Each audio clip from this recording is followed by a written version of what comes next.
అసలు రాజకీయంగా నువ్వు ఏ విధంగా ఎమ్మెల్యే అయినావు తెలుసా?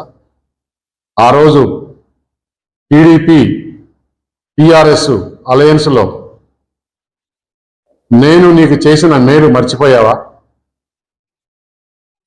ఆ రోజు నువ్వు 300 ఓటుతో గెలిచావు. ఏ విధంగా గెలిచావో నాకు తెలుసు. ఎందుకు నేను వచ్చినప్పుడు అడిగా, ఎందుకు మీరు రాజకీయంగా కరెక్ట్గా పోవట్లేదు, మంచి మంచి నాయకులందరినీ పోగొట్టుకున్నారు, తుమ్మల నాగేశ్వరరావు అటువంటి నాయకుల్ని ఎందుకు మీరు దూరం చేసుకున్నారు, ఈరోజు ఇంత బాధపడుతున్నారు అని చెప్తే ఏం మాట్లాడారు? చంద్రబాబు నాయుడు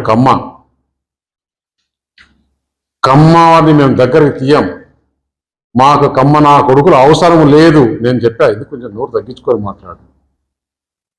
రెడ్లను నమ్మాం, రెడ్లను నమ్మితే గవర్నమెంట్ పోయిన మరుసటి రోజే పోయారు, వారిని కూడా తిట్టాం, కమ్మోని తిట్టాం. ఎందుకు ఇట్లా చేస్తున్నావు, రాజకీయాల్లో నువ్వు లాంగ్ టర్మ్ ఉండాలంటే ఇట్లా మాట్లాడడం కరెక్ట్ కాదని హితబోధిస్తే లేదు. రేవంత్ రెడ్డిని చూసి రెడ్లు పోయారు, చంద్రబాబు నాయుడు చూసి కమ్మోళ్ళు పోయారు, మాకు మిగిలిన జగన్మోహన్ రెడ్డి ఒక్కడే అని చెప్పేసి ఆ రోజు మాట్లాడారు.